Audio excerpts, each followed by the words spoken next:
Almost got it set up.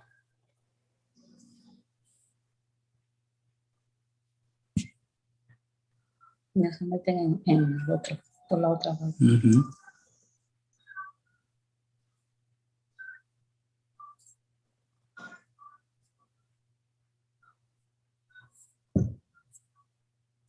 Qué desordenado, hombre.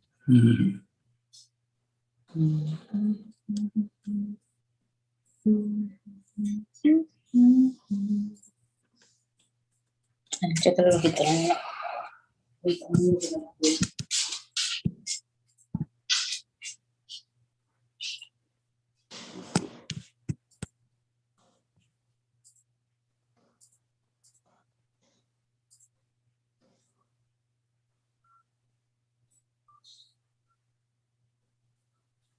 Looks like everyone's a little late today. I know. Yep. Well, we can give it another minute before we start, but I don't want to wait too long. Sí, están un poquito tarde. En otra línea hay gente.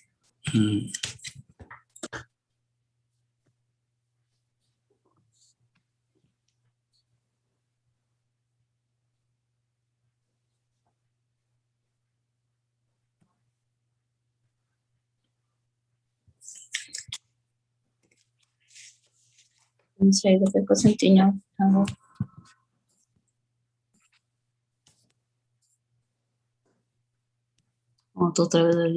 All right, let's go ahead and get moving. We are continuing in Yevamot. We are in chapter 7, and we are picking up at Mishnah number 4. And this is going to continue our conversation about Truma, and in particular, the rather unusual intersections, conflicts, strange situations that can happen for who is and who is not allowed to have Truma. So just as a broad reminder, but we'll go into this in more detail as we plunge ahead. Truma was the special gift of food that was given from the Israelites to the Kohanim, to the priests. And the Truma had to be eaten only by the Kohanim's family. There were also requirements of being ritually pure. We'll come back to that later. But it had to be eaten only by members of the Kohanim's family. Now, that would be a special category for the daughter of a Kohen, what is called a Bat Kohen, because while she is part of her father's household, she can eat it. But when she gets married to a non-priest, when she leaves the priest's household, then she can no longer eat it because she is now part of her husband's household.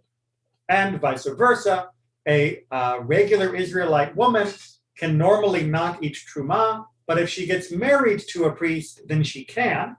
But if she gets divorced or if the priest dies and so she is no longer married to him, now she cannot eat. So there is the potential for a woman to go back and forth between allowed and not allowed, or not allowed, allowed, and then back to not allowed.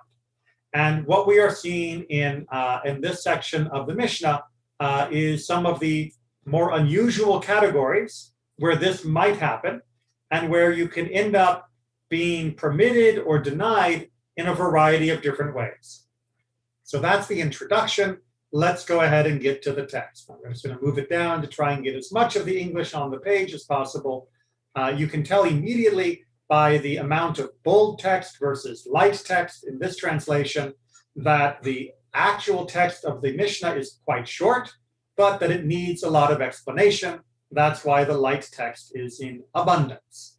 So we will use the light text, of course, and then I will give my own interpretation on top of that as well. Any questions before we jump in, just to make sure we've got the basic outline? Yes, Rabbi. Yes, Eric. If you're betrothed, you can't eat teruma, right? As we're going to see from a later section, we haven't talked about that just yet. It's going to come up in like a sentence and a half. The general reason, the general issue is no. If you are a regular Israelite woman who is now engaged to a Kohen, to a priest, you do not have access to his truma according to the way that it was worked. We'll talk about that in just a few sentences when we get there. So let's talk about the category of all of these people that fit together.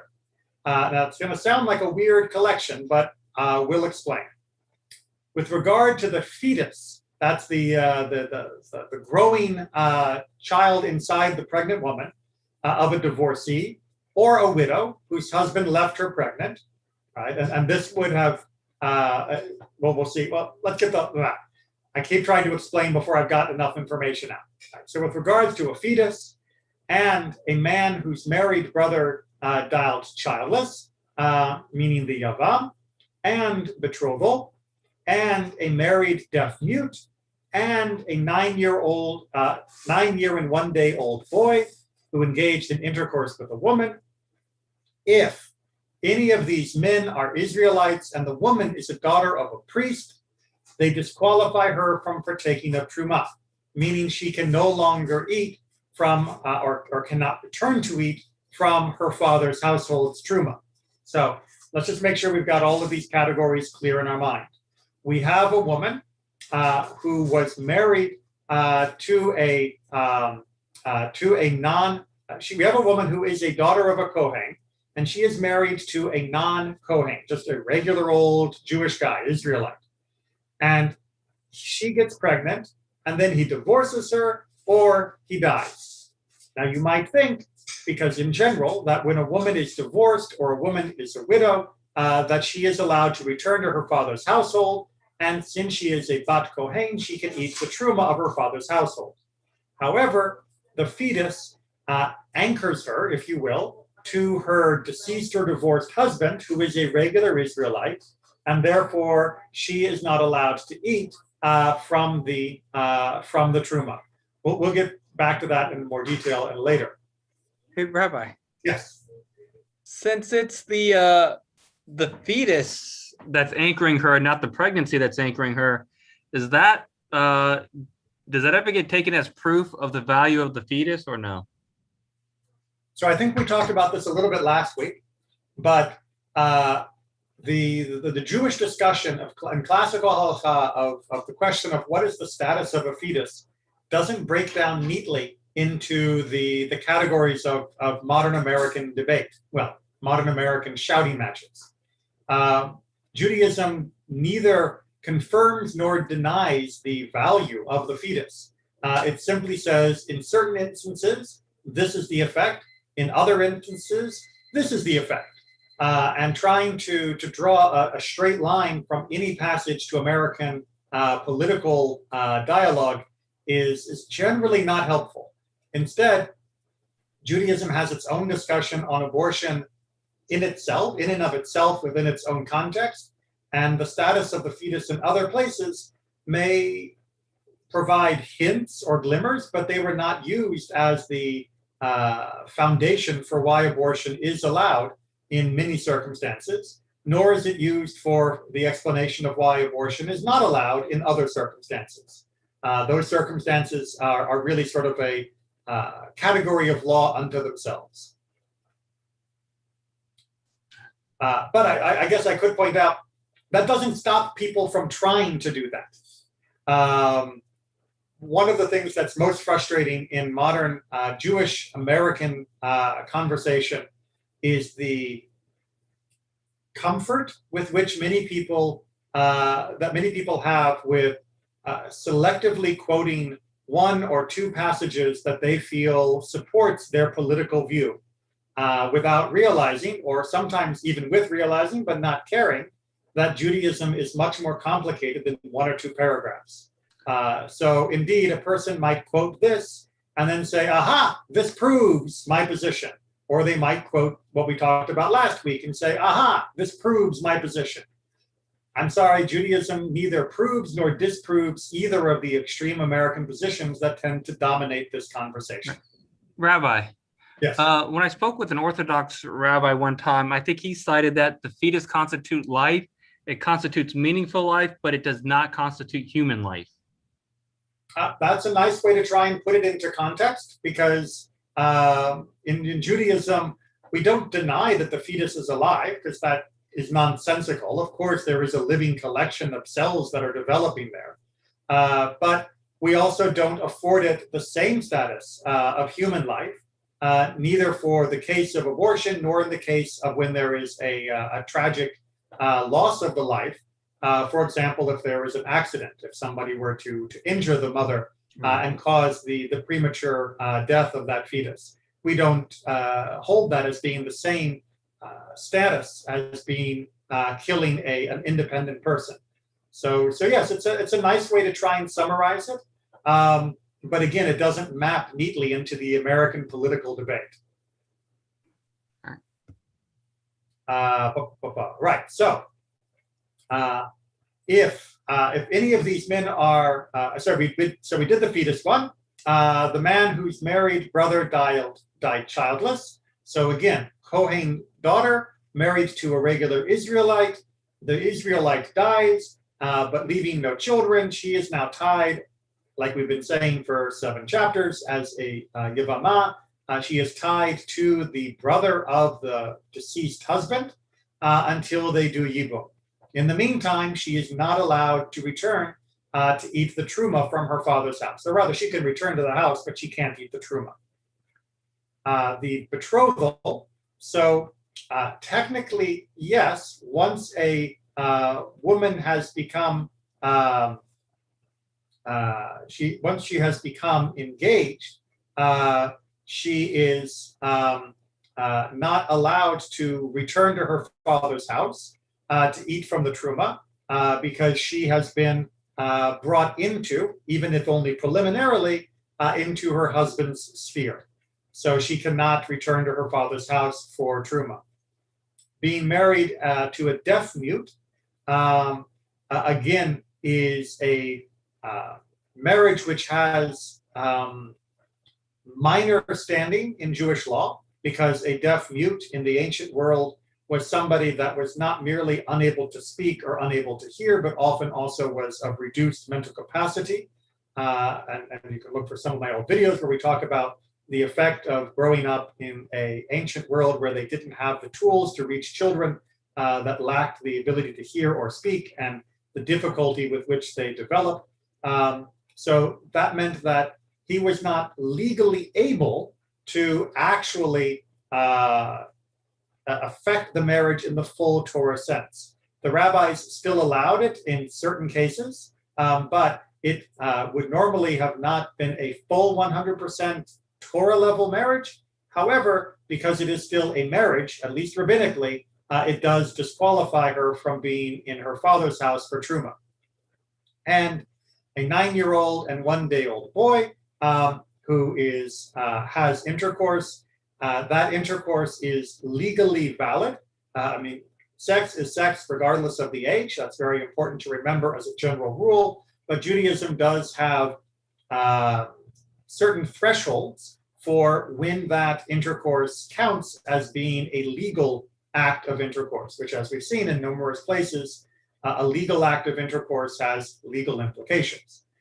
In this case, a 9-year-old and 1-day-old is considered to be legally engaging in intercourse, and therefore it can have legal implications. However, a 9-year-old, a 9-year and 1-day-old may have legally valid intercourse, but the marriage is still not officially valid until he has reached majority, bar mitzvah age. But nevertheless, she is still disqualified from the truma of her father's household. Okay, so they disqualify in all of those cases. However, but if she is an Israelite and they are priests, meaning if we reverse who is a priest and who is an Israelite, meaning she is a regular Israelite and she is having this connection to a priest, they do not enable her to partake of truma, meaning that it works the opposite. So if she is a regular Israelite who was married to a Kohen, and she is now pregnant and divorced, or pregnant and he has died, she is not allowed to continue to eat the truma that she had while she was married to her husband. So again, this is now showing that the fetus was enough to keep her from the truma, but it is not enough to lead her to the truma. So again, just going back to our conversation about how this fits into the American system, it doesn't. Because on the one hand, it is enough, and on the other hand, it isn't enough. Because they were not thinking in the American categories. And really, I wish that the Americans weren't thinking in the American categories, because it doesn't help the discussion. Hey, Rabbi. Yes.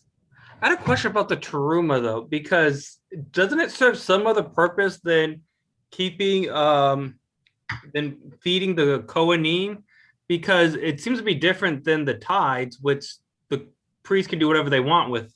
It just has to go to them, but the Kohanim can only go to certain people and has to be eaten in a state of purity. Correct. So is there a reason that the teruma takes such a different status than the tithe? Because the Torah says so, is the short answer. So from the Leviticus, let me just check my notes. Leviticus like 22 in that area, where it talks about truma, speaks of it very differently than it speaks of the tithing. It has a very different status. Now, there are a couple of major differences as well that might hint at why that status is that way. One of them is the tithe is obligatory.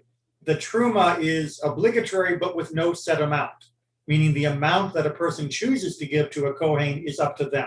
So with regards to that, it has a higher feeling of sanctity because it is more of a voluntary, willing gift where the person is choosing to give it to that priest out of a sense of kindness, a sense of service, a sense of sacrifice, whichever way you wish it. So I personally think that's one of the reasons why truma is considered to be of a more elevated status and a more restricted window on who can and can't use it. But the short answer is the Torah says that there is a difference between what you do with a tithe and what you do with truma. And as such, the rabbis then have to apply that difference into even these realms because the Torah says explicitly that the status of the woman changes depending upon whether she is married or not. So we have to work out in all of these exceptional married places how that's actually going to work. So it leads to the wonderful complication of this section of Yevamot and other parts of the Mishnah and Talmud. Just a second. Saw that there was a nice quote on YouTube, so I wanted to respond. Oh, and I misspelled. Great to have you on was what I meant to say, but that's what happens when I try to talk and type at the same time. And likewise, in the case of an Israelite woman and a priest who dies without a child, even though she is now pre-betrothed, pre-engaged to the brother, that is not sufficient to allow her to continue to eat the truma until either he actually marries her and takes her as part of levirate marriage, or divorces her, in which case she is now not going to get it at all. Likewise, the betrothal is a little bit more interesting. That when she is betrothed, it would be normal for her to allow to be eat from the truma, because indeed she has been brought into the household, even if only preliminarily. And as we saw in the first half, that would disqualify her if the roles were reversed. However, there was concern that a woman still living in her father's house, remember in this case that would be a regular Israelite house, would often share the food that was sent to her by her fiance. And if the fiance was sending her truma and she was sharing it with the rest of her household, her father's household, again, regular Israelites, then that would be violating the restrictions. So the sages said a woman betrothed to a Kohen is not allowed to eat truma because of that potential error, that if she got used to it, she might accidentally share it with people that she was not allowed to share it with.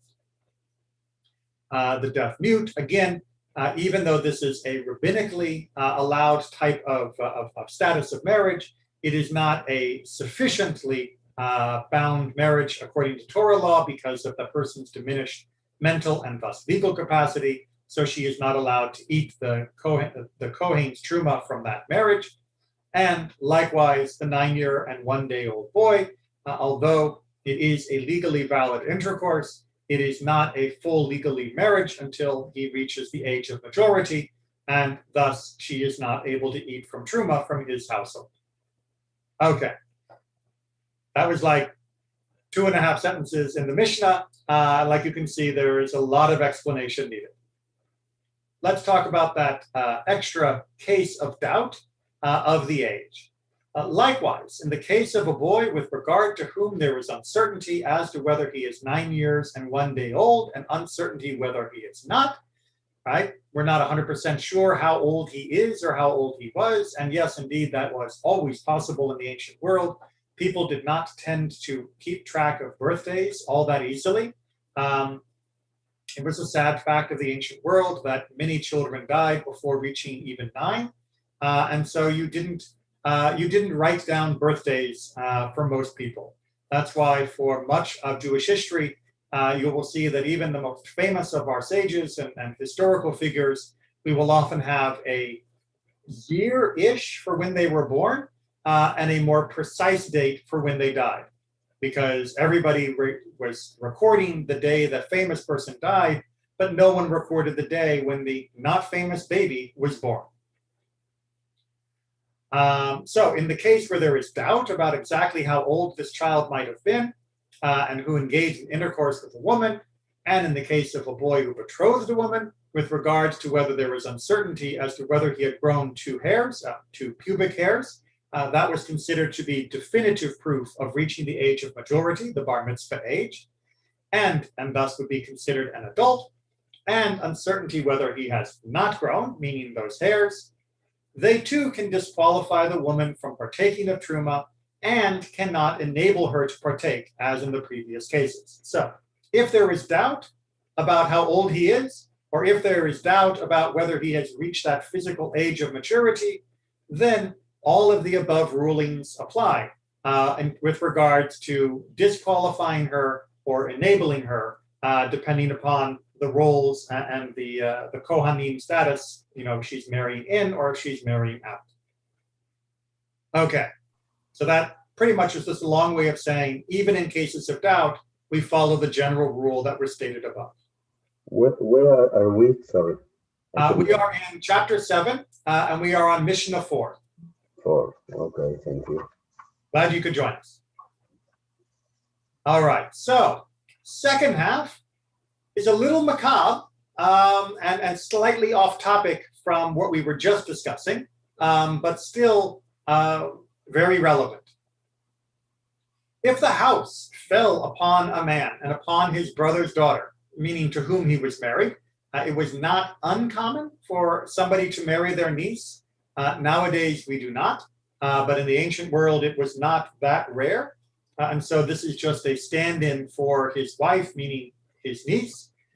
So if the house fell upon a man and upon his brother's daughter, to whom he was married, and it is unknown which of them died first, her rival performs chalitza and does not enter into levirate marriage. So the question here is, if the house crushed them both and he died first, then she became a Yevamot. She became bound to the brother-in-law. On the other hand, if the house fell and she died first and he died second, then that would create a different status with regards to her rival, because she would have been dead before the rival became the Yevamah on behalf of the deceased man. So the order of death matters. However, if a house is falling in, chances are you don't know which one of them died first. They didn't have security cameras back then. It was very unlikely that if you just had an earthquake and you went over to your neighbor's house and saw it collapse, that you would be able to know which of the bodies died first. So, in a case such as this, the rival wife does chalitza and does not enter into levirate marriage. The explanation is given as follows.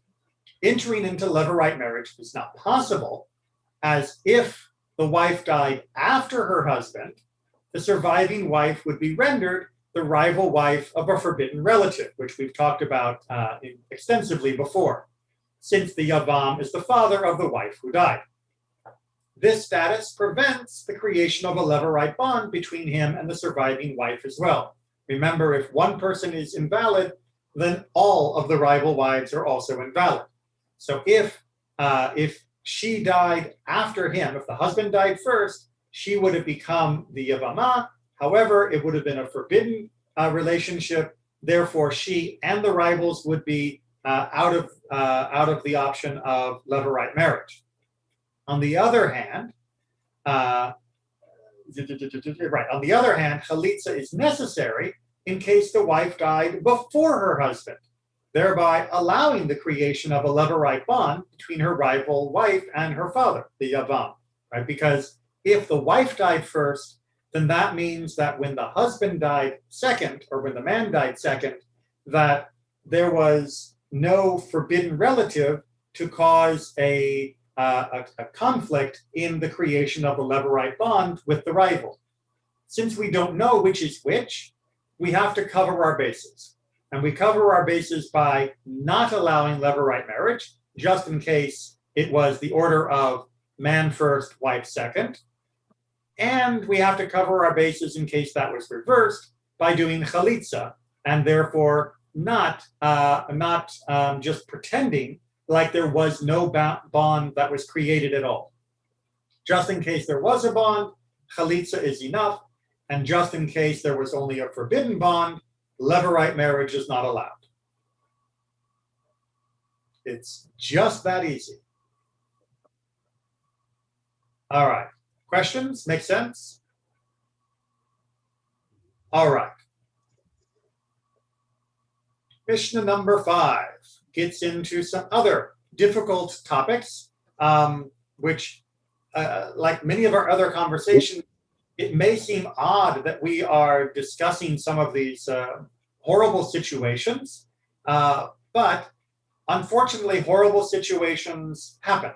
And we need to know what the ruling is in these different circumstances. Okay. You know, that was interesting that the previous one, the Mishnah 4, it's like for every Masechet, they give exactly the same examples, the same situation, because in Ktubot, we learn exactly the same situation with a house that's falling over, a couple, what happened with the Ktubah. So it's like they have the certain extreme cases, and they use it for every Masechet. Well, because it's convenient in terms of the legal conversation in the Beit Midrash to use the same archetype, the same paradigm of catastrophe, where it happens and you don't know which died first. This makes it for a convenient shorthand so that you'll know that it's a consistent situation. Remember, the Mishnah was built off the Midrash Halacha, which took the words of the Torah very, very seriously. Of saying if the Torah said one word different between two situations, then there has to be some level of distinction. And when the Mishnah wrote its own forms, it wanted to make sure it too was being as consistent as possible, because it knew that people would still study its words with the same level of care as it studied the Torah. So they wanted to be consistent as much as possible. And where there are differences, that's when you know there's a distinction. And indeed, that is one of the main jobs of the Talmud, is to go through the Mishnah very carefully and see where are the words identical and where are the words different in ways that might make a difference for how we rule in the law. And so the fact that it's the same is a clear sign that they wanted you to realize it was exactly the same circumstance. I always try to remind people the Mishnah was not meant to be a creative writing exercise. They were not trying to come up with new words. They were not trying to come up with new situations. They were only trying to be as clear as possible. It's one reason why it's sometimes a little dry. One reason why it's sometimes a little repetitive. but it also makes life so much easier. It's why you can begin to recognize patterns, begin to recognize technical phrasing, begin to recognize that this is not just somebody's creation of literature, but it's instead a very carefully constructed legal set of ideas. All right, but moving on to the topic at hand and the difficulty found within it. In the case of one who rapes a woman without marrying her, or one who seduces a woman without marrying her, or an imbecile who engages in intercourse with a woman even if he did marry her. And so all three of these are categories of intercourse that doesn't qualify as an actual marriage, because rape, obviously, and seduction, obviously, and seduction here is not just, ooh, I love you so much, let's get married. This is a deliberate attempt to get the woman into bed with no intention of marriage. And then, as we've talked about before, somebody that is in the legal category of a shoteh, of an imbecile, of somebody with complete mental deficiency, they can, of course, still sometimes manage to have intercourse, but the marriage is not exactly a legally binding marriage because a person who is mentally deficient cannot enter into legally binding agreements. If so, they would be taken advantage of because they are not capable of navigating that for themselves. Now, where that exact category exists in the modern world is a much more complicated discussion, but suffice it to say, many people who have mental challenges in the modern world do not fit into this category. This is, like we just were talking about, a technical legal category, not just a general word that you might use. You can call the other person on the freeway an imbecile. That doesn't put them into this legal category. Okay, so if they are non-priests, meaning the man who committed the act of sex, they do not disqualify the daughter of a priest from partaking of truma.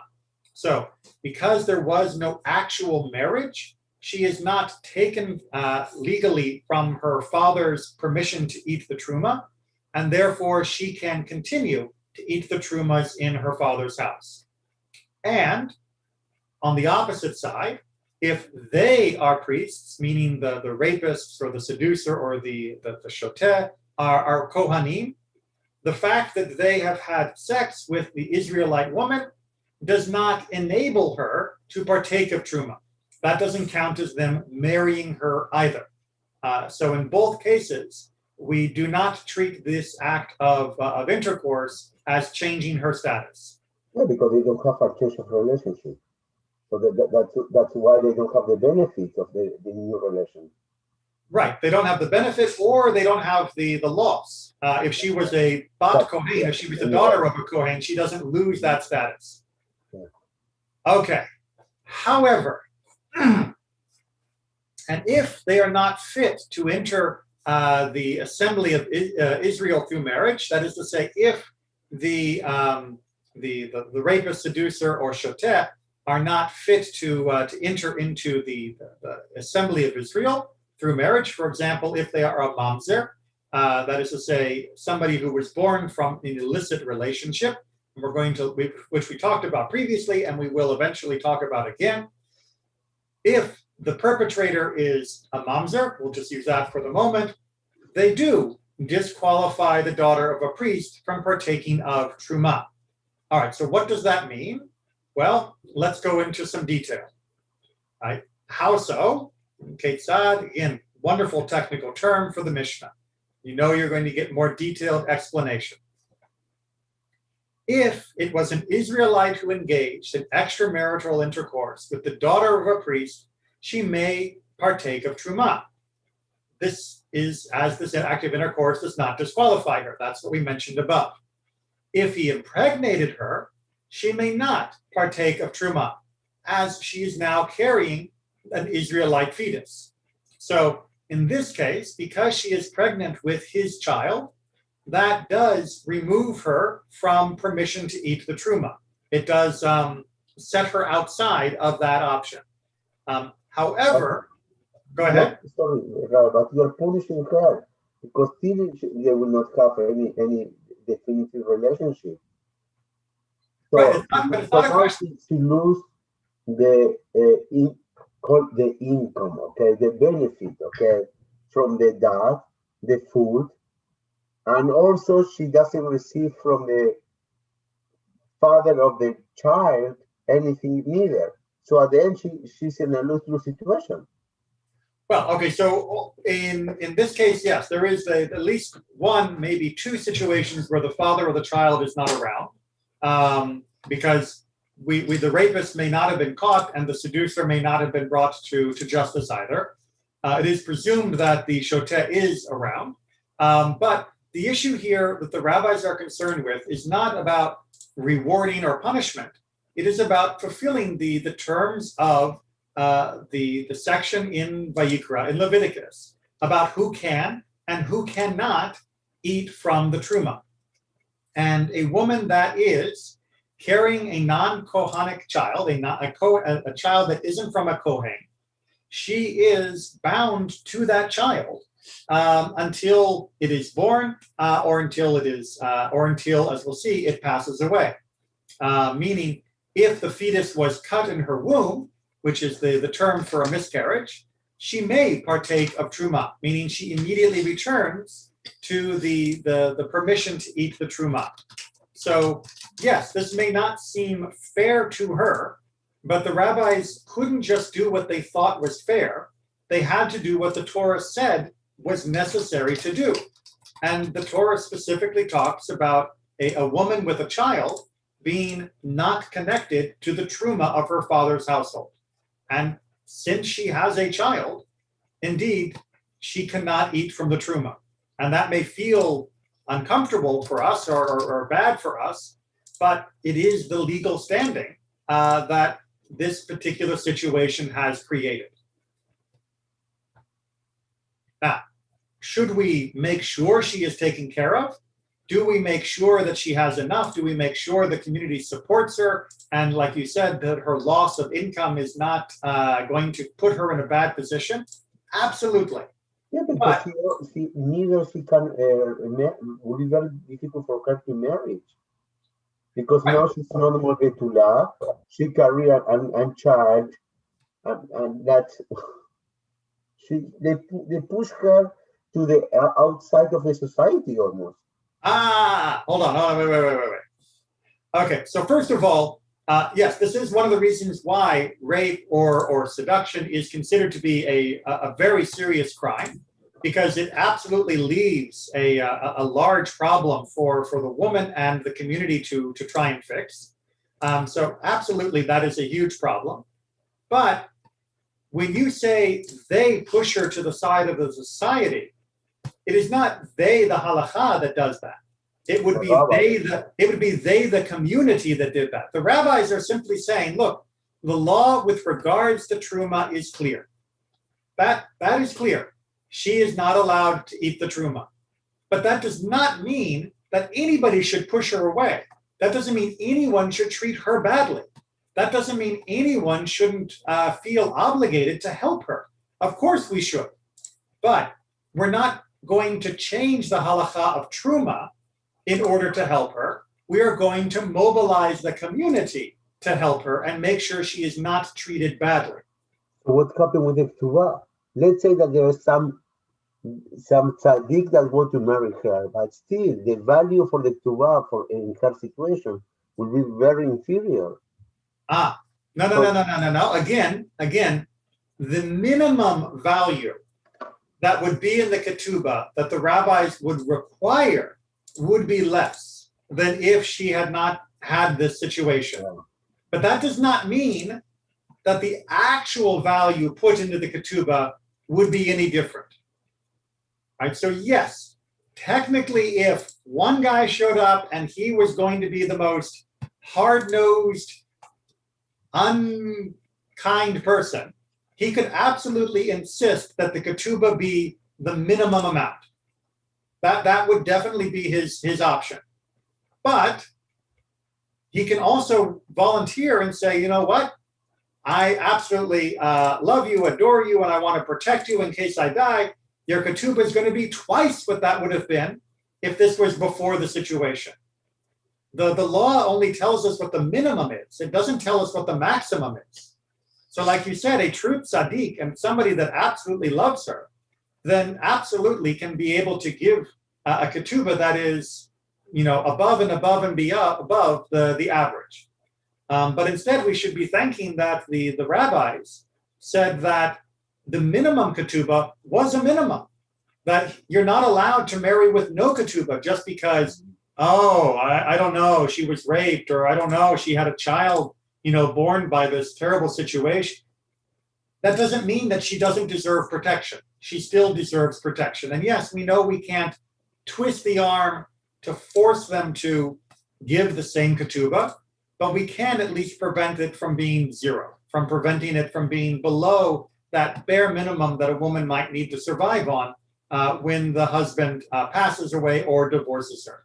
So I definitely don't blame the rabbis for doing the best they can within the boundaries of what the halacha says, which is no truma, but this does not mean at all that the woman is ostracized or treated badly by the law. If the community does that, then that's on the community for behaving badly. That's on the community for being terrible to a person who's already been victimized. The law regarding truma can't change, but the people within the community should absolutely show compassion and should show kindness towards her and make sure that she is protected and taken care of.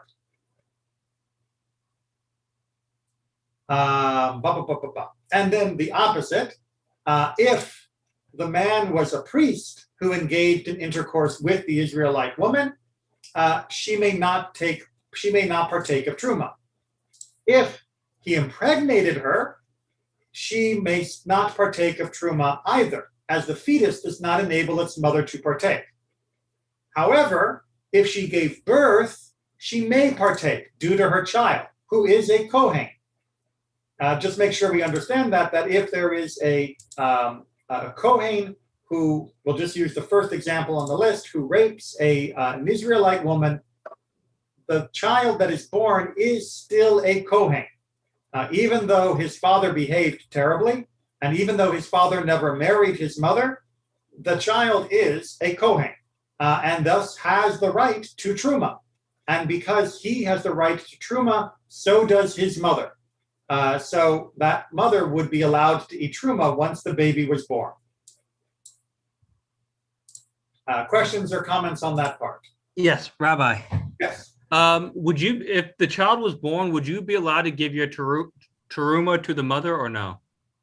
Truma.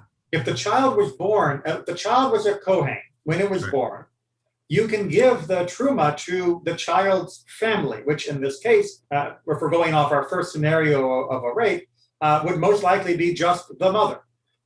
So yes, you would be able to give the truma to the mother, and she and the child would be allowed to benefit from it. Starting in which age? After bar mitzvah, or could be also like day one? No, when he's born, as long as he's alive. So automatically, that is born receive truma. Yes, right, because the child is a Kohen. He may be a baby Kohen, but he is a Kohen, and therefore it is his right to have the truma, and by extension, it is his mother's right as being part of his family to have the truma.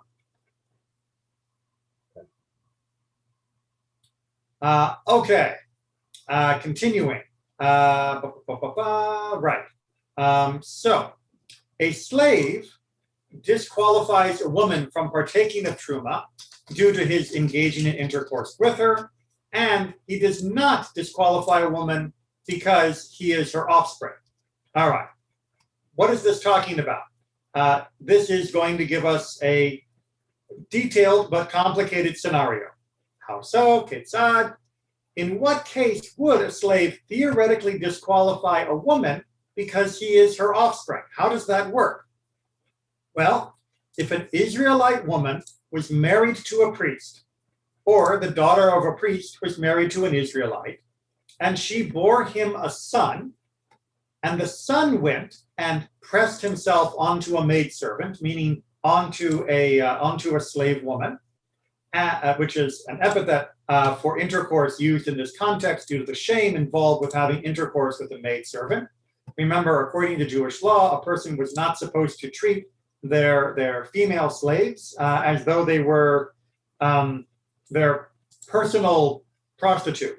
That was not the relationship that was supposed to exist. But in this case, the son has done so, and the maidservant bore him a son. Then this son is a slave. Just make sure you understand that. This is one of the many reminders we find throughout the Mishnah and then throughout Jewish law, that the status of the child, apart from Kohen and apart from inheritance rights, but the status of a child, slave or not slave, Jew or non-Jew, follows the mother. And in this case, because the mother was a slave, the child born is also a slave.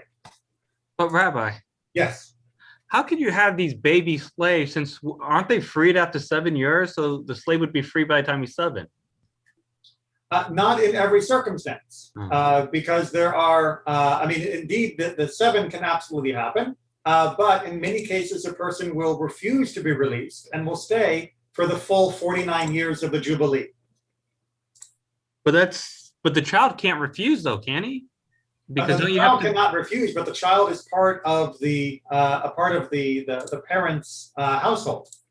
so if the parent refuses to be freed, then the child has to be a slave his whole life? You know what? That's a very good question, and one that I have not looked into.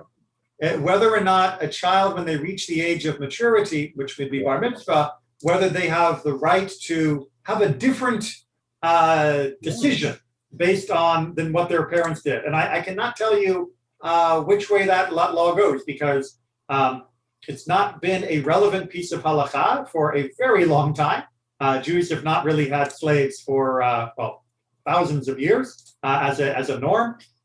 So I cannot tell you that I have read that particular piece of halakha. So that's one for looking up later. So the status of the child follows the mother, with the exception of for Cohen. And with the exception of inheritance. Inheritance. The tribal affiliation and inheritance, which are basically the same thing. Remember, inheritance was based off your tribe in order to make sure that the tribal allotments would remain within the tribal family. So that the land of Judah would stay with the Judahs, the land of Benjamin would stay with the Benjamites, et cetera, et cetera. So Kohen is just one part of that, because it is a subcategory of Levi. But yes, inheritance and tribal status are connected to the father. Everything else is connected to the mother. Okay. Now we get to the implications for this.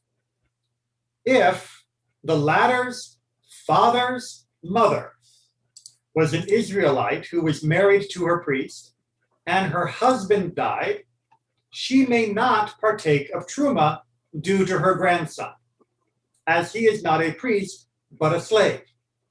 All right, so normally the Israelite mother, or in this case, grandmother, the Israelite grandmother who had been married to a priest, as long as she had at least a surviving grandson, she would still be allowed to eat from truma. However, because her only surviving grandson in this hypothetical is a slave rather than being a regular Kohen, she is no longer allowed to eat from the truma when her husband dies. So you would have thought, there's a grandson, she's okay, but because of this terrible situation where her son went with the maidservant, it means the grandson that would normally be the anchor for her within the family of the Kohanim is not an anchor within the family of the Kohanim. So Rabbi, yes. Oh, that's okay. We're going to do the opposite version now. So go ahead and get the question on this out. I was gonna say when we're talking about the child that permits, it has to be a male child, right? A female child does not permit, right? Permitting in which? Oh, you mean for up Truma. above? Right. Yes. Yes. In the previous category, yes, we would be talking about when the child was born that it was a actual Kohen. Yes. But a female Cohen would not permit, right? A bat Cohen. A bat Kohen, I do not believe permits the mother if there's no other tie to the family. All right. I would have to double check that. Again, it's not something that's come up much. All right, let's see if we can do the opposite and finish up at least 2 Mishnayot. I know these are hard-going ones. But hopefully you can see the complications that come from these family dramas of what one person does affects everyone in the family. And what the family does affects everyone else in the family as individuals. You're not an island in Judaism. No. On the other hand, if she was the daughter of a priest and married to an Israelite, so now we have a bat Kohen who married an Israelite. So while she is married to him, she is not allowed to eat the truma, and he died, leaving only his grandson. She may partake of truma, right? Because as the grandson is not considered his father's offspring, right? So we have that same situation, but now because it is not considered the father's offspring, because he is considered to be more of a slave, that doesn't bind her to the grandson. She is instead allowed to eat from her father's household as a bat Kohen and to eat the truma. All right, now we're going to return to the concept of a mamzer and see how that makes all of this work. A mamzer disqualifies a woman from partaking of truma, and he also enables a woman to partake of truma. Head scratcher. How can he do both? How so? It's odd. If an Israelite woman was married to a priest, regular Israelite priest, they get married. Or the daughter of a priest was married to an Israelite, bat Kohen, marrying to a regular Israelite, and she bore him a daughter, and the daughter went and married a slave or a Gentile and bore him a son. This son is a mamzer. All right, pause real quick. No, he's not. So this section of the Mishnah is based off an earlier opinion that we saw, that some of the early sages, the Tanaim, said that a child born from a slave, a Gentile, from a woman, Jewish woman, and who has been impregnated by a slave or a Gentile, that the child was considered a mamzer. This is not halakha. This is not what ends up being the final decision of the Mishnah. Well, this particular Mishnah doesn't discuss it, but other Mishnayot do, nor is it the final opinion of the Talmud, nor is it the opinion of any of the law codes. Sorry, again, can you repeat again the situation? Okay, so this particular section of this Mishnah says that if a Jewish woman has a child that is from a slave or from a non-Jew, that the child is considered a mamzer, that technical category. However, that is not the actual halakha. This opinion, although it is here in this Mishnah, loses the debate. So if a Jewish woman has a child, for example, in the modern world, from a non-Jewish husband, those children are considered to be 100% full Jewish children. Because status the child follows the mom. Because the child follows the mother, exactly. Yeah. Now, what the argument is that it is against Jewish law for a Jewish woman to marry a non-Jew or to marry a slave. Right? Jewish law says that's not allowed. And it's not allowed the other direction either. Right? A Jewish man can't do it, but a Jewish man doesn't pass on the Jewish status, so that's why it's not a topic here. So if you were going to interpret that every forbidden relationship created a mamzer if there was a child, then you can understand the opinion of this particular Tana, of this particular author.